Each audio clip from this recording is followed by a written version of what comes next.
Hello विद्यार्थियों, मेरे प्रिय पाठकों एवं मेरे प्रिय विद्यार्थियों। जैसा कि हमने कहा था कि हम भाग 2 में आपको नोट्स देंगे, तो आज हम पुनः आपके सामने नोट्स लेकर उपस्थित हुए हैं।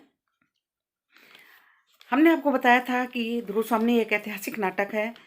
इसकी कहानी ध्रुव स्वामी के आसपास ही नायिका जो है उसके इर्द गिर्द ही घूमती रहती है। यह एक ऐतिहासिक और प्रेम प्रसंग पर आधारित नाटक है, जिसमें नारी की समस्याओं पर प्रकाश डाला गया है और लेखक ने उस समस्या से उभरने का रास्ता भी बताया है। तो चलिए हम लोग नोट्स पढ़ते हैं। ध्रुव स्वामी नाटक की समीक्षा भाग 2। एक में हमने तत्व आपको बताए थे और जो संक्षेप में उन तत्वों को विस्तृत आपको प्रकाश भी डाला था तत्वों पे, और अब ये जो हैं विस्तृत रूप से उन्हीं तत्वों पर विस्तृत रूप से आपको हम पढ़ाएंगे। और प्रस्तुत नाटक ध्रुव स्वामी छायावादी साहित्यकार जयशंकर प्रसाद के द्वारा लिखा गया है। इसका प्रकाशन 1933 ईस्वी में हुआ। यह 3 अंकों में विभक्त है तथा प्रथम, द्वितीय और तृतीय 3 अंकों में विभक्त है तथा कथावस्तु अत्यधिक रोचक और प्रभावशाली तथा संक्षिप्त और गतिशील है।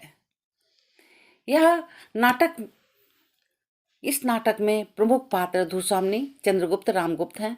यह एक समस्या प्रधान ऐतिहासिक नाटक है।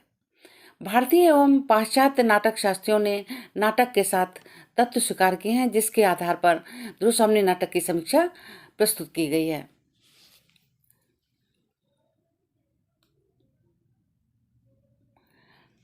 नाटक अथवा कथावस्तु। पहला तत्व क्या है? नाटक अथवा कथावस्तु। प्रत्येक नाटक में कथावस्तु की सफलता, प्रत्येक नाटक में मैं नहीं होगा, में कथानक की सफलता कार्य अवस्थाओं, अर्थ प्रकृतियों और संधियों के सफल संयोजन पर निर्भर करती है। एक दूसरे से जुड़े होते हैं। ये एक ऐतिहासिक नाटक है जिसमें कल्पना और इतिहास का अद्भुत समन्वय है। इसका कथानक रोचक, प्रभाव और गतिशील है, जैसा हमने बताया भी आपको। इसमें कल्पना इतिहास का अद्भुत मिश्रण है। इसका नाटक कथा संक्षेप इस प्रकार है। अब ये कथानक आरंभ हो गया। मगध नरेश समुद्रगुप्त के 2 पुत्र थे। कौन कौन? रामगुप्त और चंद्रगुप्त। सम्राट समुद्रगुप्त ने अपने बड़े पुत्र, देश नहीं होगा यहाँ पर, अपने बड़े पुत्र रामगुप्त को अयोग पाकर, प्रकार नहीं पाकर, अपने छोटे पुत्र चंद्रगुप्त को उत्तराधिकारी निर्वाचित करने का निर्णय लिया। किंतु अचानक समुद्रगुप्त के निधन होने पर चंद्रगुप्त ने अपना संपूर्ण अधिकार रामगुप्त को सौंप दिया। सौंप क्या दिया? रामगुप्त ने ले लिया था। रामगुप्त को सौंप दिया। जब उन्होंने मांगा तो उन्होंने दे दिया था, ऐसा हुआ था। रामगुप्त विलासी था और शासन भार संभालने में असमर्थ था। जैसा हम पहले बता चुके हैं आपको, वह शासन भार संभालने में अयोग्य सिद्ध हुआ। अब हम जो आपको कथा वस्तु सुना रहे हैं बहुत ही इंटरेस्टिंग है। इसमें से कई प्रश्न आ जाएंगे आपको, इसलिए बहुत ध्यान से उसको सुनिए, पढ़िएगा। वह शासन भार संभालने में अयोग्य सिद्ध हुआ। उसकी विलासिता इस सीमा पर पहुंच जाती है कि ध्रुव स्वामी से जिसका विवाह छोटे भाई चंद्रगुप्त से होना निश्चय हुआ था, उससे स्वयं विवाह कर लेता है। ध्रुव स्वामी भी अपमान का घूंट पीते हुए उद्धार का मार्ग ढूंढती रहती, माने उससे अलग होने का मार्ग ढूंढती रहती है। चंद्रगुप्त और ध्रुव स्वामी की आंतरिक भावनाएं एक दूसरे के कोमल भावनाओं में स्थिति स्पष्ट करने लगती है। दोनों में प्रेम अंकुरित हो जाता है, क्योंकि इनका जब विवाह तय हुआ था तभी से ये प्रेम करने लगे थे। रामगुप्त संदेह करता है, अतः ध्रुव स्वामी पर कठोर नियंत्रण लगा देता है। वह ध्रुव स्वामी और चंद्रगुप्त के संबंध पर अपना सारा ध्यान केंद्रित किए रहता है, क्योंकि उसे हमेशा यही लगी रहती थी कि जो ध्रुव स्वामी है वो उससे प्यार करती है, उससे प्रेम करती है। इसी बीच शिखर स्वामी कहाँ वहाँ आता है और रामगुप्त से कहता है, शिखर स्वामी कौन है? आमात्य इनका रामगुप्त का, कि शकराज का संदेश लेकर एक दूत आया है। क्या कहता है शिखर स्वामी रामगुप्त से कि शकराज का संदेश लेकर एक दूत आया है। शकराज के पत्र को वह महाराज को दे देता है। रामगुप्त पत्र लेकर पढ़ता है और चौंक जाता है। रामगुप्त पत्र को पढ़कर दुखी नहीं होता बल्कि प्रसन्न होता है, जबकि उसमें ऐसी बात थी उसे परेशान होना चाहिए था। रामगुप्त और शिखर स्वामी के चले जाते ही रामगुप्त और शिखर स्वामी की बातचीत से ध्रुव स्वामी को पता चल गया था कि सुकरात उसे भेंट रूप में देना चाहता है, कि जो रामगुप्त है शकरात को उसे भेंट रूप में देना चाहता है। शाह होगा शकरात, और अपने सामंतों के लिए रामगुप्त के सामंतों की स्त्रियों को मांगता है। उस समय ध्रुव स्वामी एकांत में अपने पति रामगुप्त से कहती है, आप कृपा करके मेरी रक्षा कीजिए। मेरे पिता ने मुझे आपको दान किया है, तो मेरी, क्योंकि उनको जो ध्रुव स्वामी थी उस समुद्रगुप्त को, जो ध्रुव स्वामी के पिता थे, उस समुद्रगुप्त को उन्होंने दान स्वरूप दे दिया था उनकी सेवा के लिए, क्योंकि उस समय नारियों की स्थिति जो है बहुत खराब थी। जब ये नाटक लिखा गया उस समय की बात है, बहुत दयनीय स्थिति थी। तो राजा लोग जो हैं क्या करते थे कि उस समय स्त्रियों को कुछ नहीं समझते थे, तो उन्होंने अपनी पुत्री को दान में दे दिया था सेवा के लिए समुद्रगुप्त की। मेरे पिता ने मुझे आपको दान में दिया है, तो मेरी रक्षा की जिम्मेदारी आप पर ही है। रामगुप्त इसकी प्रार्थना पर ध्यान नहीं देता है। वह उसकी केवल उपहार की वस्तु समझता है कि उपहार स्वरूप मिली है बस। वह कहता है कि तुम मुझे उपहार में मिली हो, मैं तुम्हें उपहार रूप में दूसरे को देना चाहता हूँ, इसमें तुम्हें कोई आपत्ति नहीं होनी चाहिए। ध्रुव स्वामी उसे निर्लज्ज आधा जा और होगा और कायर कहकर अपनी रक्षा स्वयं करने का निर्णय लेती है। वो कृपाण निकालती है, जिसको देखकर रामगुप्त डर जाता है, कहीं यह मुझे न मार दे, क्योंकि जो रानियां होती थी इनके पास अपनी सुरक्षा के लिए कृपाण लगी रहती थी, अपने इनके पास छिपी रहती थी कमर के पास में, तो वो निकालती है, कहीं यह मुझे मारे नहीं। किंतु जब उसे ये पता चलता है कि वो स्वयं हत्या कर रही है तो चिंतित होता है। रानी मर गई तो शकराज के पास किसको भेजेगा? वो चिल्लाता हुआ भागा और दूसरी ओर चंद्रगुप्त आकर ध्रुव स्वामी को रोकता है। चंद्रगुप्त के आने से ध्रुव स्वामी संयमित होती है और चंद्रगुप्त को सारी घटना बता देती है।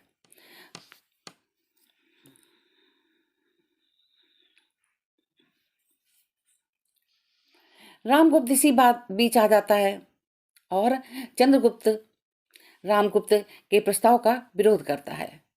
उनमें आपस में वाद विवाद होता है, बहस होती है।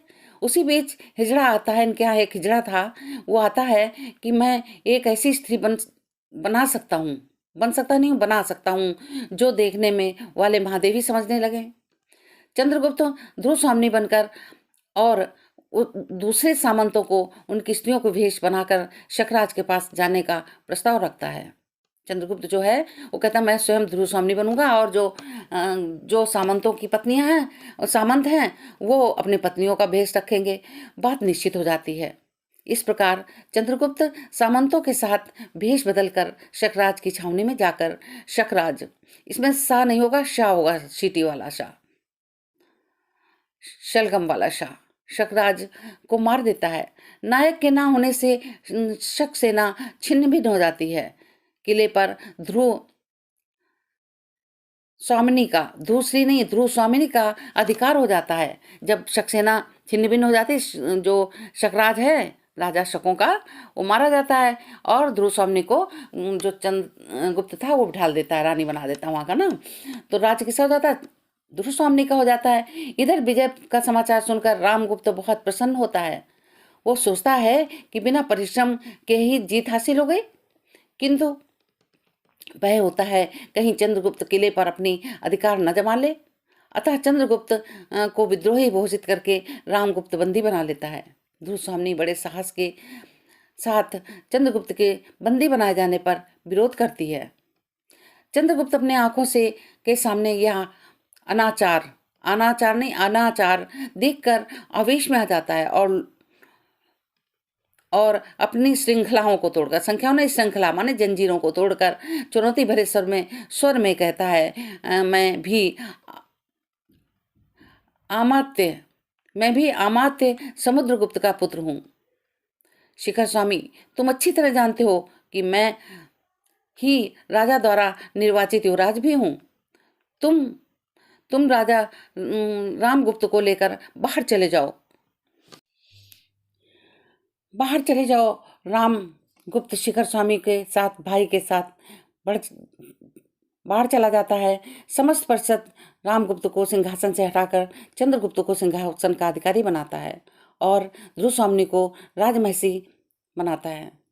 रामगुप्त अधीर होता है और पीछे से पहुंचकर चंद्रगुप्त को तलवार से मारने का प्रयास करता है।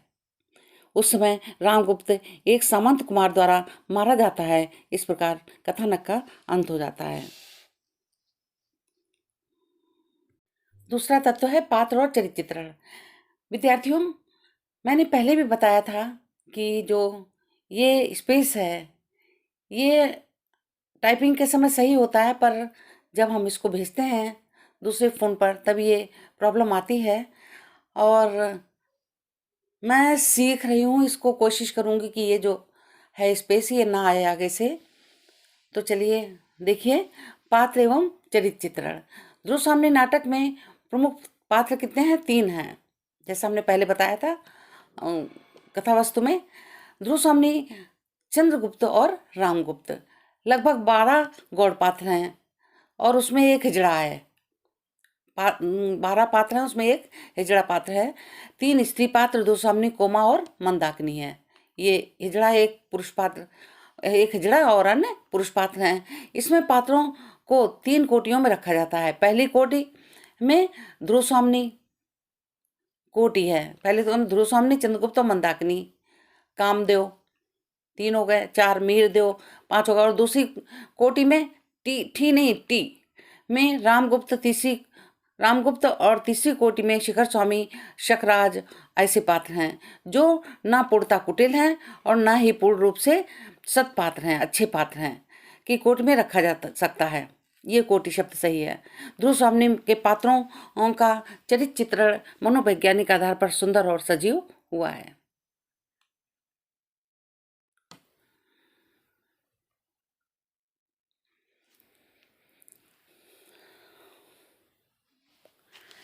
इस प्रकार कहा जा सकता है कि ध्रुव स्वामी के पात्रों का चरित्र चित्रण अत्यंत सजीव, सुंदर और स्वाभाविक है। चरित्र चित्रण की दृष्टि से नाटक सफल रहा है। फिर तीसरा तत्व आता है संवाद और कथोपकथन। किसी भी कहानी का नाटक में कथोपकथन सजीव, प्रवाह युक्त, पात्रानुकूल तथा परिस्थितियों के अनुरूप होने चाहिए।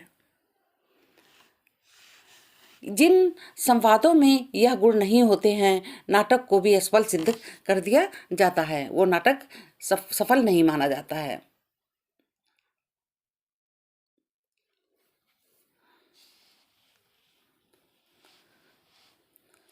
नाटक की शक्ति भी तभी प्रकट होती है जब उसके संवाद पात्रानुकूल हो। पात्रानुकूल माने पात्र के अनुकूल हो। संवादों की पात्रानुकूलता से आशय यह है कि पात्र जिस सामाजिक और नैतिक स्तर का है, उसके संवादों द्वारा उसकी वह विशेषताएं प्रकट हो जानी चाहिए। ध्रुव स्वामी नाटक के संवाद इन विशेषताओं से युक्त हैं।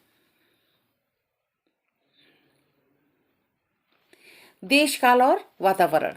ध्रुव स्वामी एक ऐतिहासिक नाटक है। ऐतिहासिक नाटकों का मुख्य उद्देश्य अतीत काल के इतिहास के किसी क्षण को उसकी संभाव्य संपूर्णता में प्रस्तुत करना होता है। नाटक किसी भी दशा में न पूर्ण इतिहास है और न ही पूर्ण काल्पनिक साहित्य होता है। जो नाटक होता है उसमें पूर्ण ऐतिहासिक भी नहीं होता, काल्पनिक कल्पना भी पूर्ण रूप से नहीं होती है। यह कल्पना और इतिहास दोनों का ही सम्मिश्रण है। जो नाटक है यह कल्पना और इतिहास दोनों का सम्मिश्रण है। सामाजिक दृष्टि से यदि इस समय पर विचार किया जाए तो इस काल में नारियों की स्थिति अत्यंत शोचनीय थी, दयनीय थी। उन्हें पशुओं के समान समझा जाता था।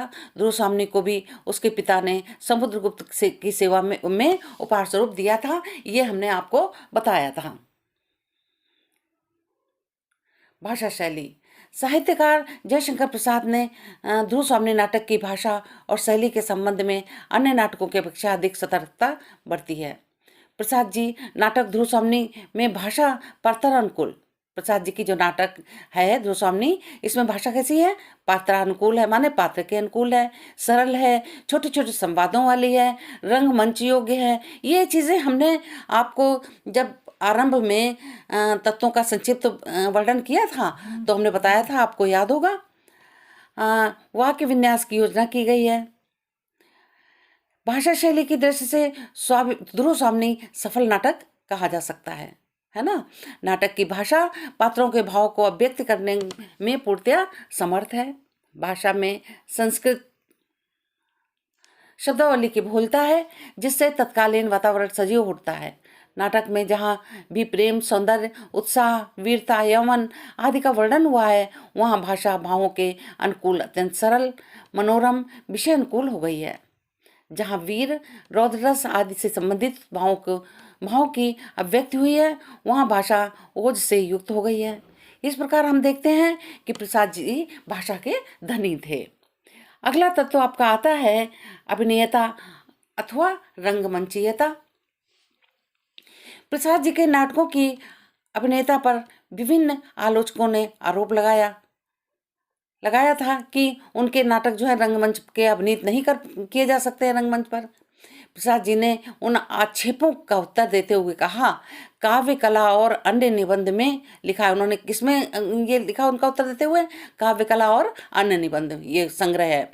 नाटक रंगमंच के लिए नहीं बल्कि रंगमंच नाटक के लिए होता है। जहाँ तक प्रसाद जी के नाटक ध्रुव स्वामी की अभिनेता का प्रश्न है, नेयता का प्रश्न है, तो डॉक्टर मोहन अवस्थी का यह कथन उचित प्रतीत होता है कि अभिनेता की दृष्टि से प्रसाद जी के नाटक ध्रुव स्वामी पूर्ण सफल है। इस नाटक में 3 अंक हैं, बात भी अधिक।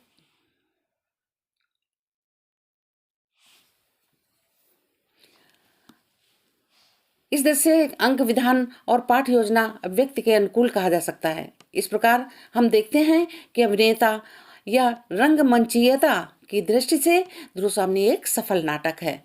अब लेखक का उद्देश्य क्या था इसमें लिखने का?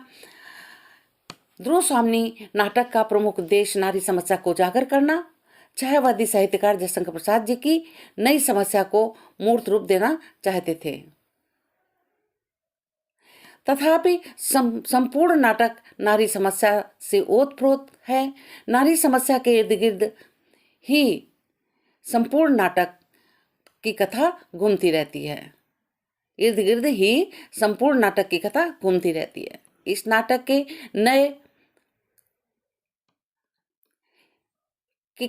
ध्रुव स्वामी नई समस्या का मूर्त रूप ही है।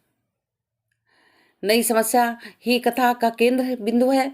प्रसाद जी ने बड़े कौशल से नारी जाति की समस्या को उठाया तथा उसका समाधान प्रस्तुत किया। इस प्रकार से प्रस्तुत नाटक में प्रसाद जी ने नारी समस्या का बड़ी प्रभावपूर्ण शैली में चित्रित किया है। इस प्रकार प्रस्तुत नाटक में प्रसाद जी ने नारी समस्या को बड़ी प्रभावपूर्ण शैली में चित्रित किया है। उन्होंने इस नाटक में नारी की समस्या को जिस ढंग से प्रस्तुत किया है वह सराहनीय है। उपर्युक्त विवेचन के आधार पर हम कह सकते हैं कि प्रसाद जी की अंतिम नाटक कृति ध्रुव स्वामी नाटकीय तत्वों की दृष्टि से एक सफल कृति है। उनके इस नाटक में नाट्य से सभी तत्वों का सुंदर संयोजन हुआ है। उनके इस नाटक में नाट्य कला के सभी तत्वों का सुंदर संयोजन हुआ है। रिपीट हो गया है। और इस प्रकार से ये आपका समीक्षा का जो प्रश्न था वो समाप्त होता है। विद्यार्थियों, कुछ मिस प्रिंटिंग हुई है, ऐसी बड़ी नहीं थी, उसको हमने सुधारते रहे हैं, उसके लिए सॉरी भी बोलते हैं आप लोगों से। तो आप लोग भी पढ़े लिखे हैं, इतना समझ सकते हैं। आगे हम लोग नई वीडियो में नया विषय लेकर उपस्थित होते हैं। आप इसको बहुत ध्यान से पढ़िए। इसमें एक प्रश्न नहीं है तो समीक्षा, परंतु आपको इससे बहुत सारे प्रश्न मिलेंगे। माने पूछ लिया जाता है कभी कि नारी स्त्री स्त्री कितनी हैं जो कार्य कर रही हैं। तो एक तो नायिका हो गई आपकी ध्रुवस्वामिनी, और 3 स्त्री पात्र हैं इस तरह से। ऐसे ही पूछ सकते हैं कि जो नायिका कौन है, तो ध्रुवस्वामिनी हो गई। ऐसे ही छोटे-छोटे से प्रश्न आपको पूछे जा सकते हैं। आप बहुत ध्यान से इसको पढ़िए, एक बार में ही पहली बात तो चढ़ जाएगा। और हमने पहले आपको और भी प्रश्न दिए हैं। इसके अतिरिक्त हम आपको चरित्र चित्रण जो कोई इम्पोर्टेंट होगा वो और देंगे। चलिए अगले वीडियो मिलते हैं। धन्यवाद।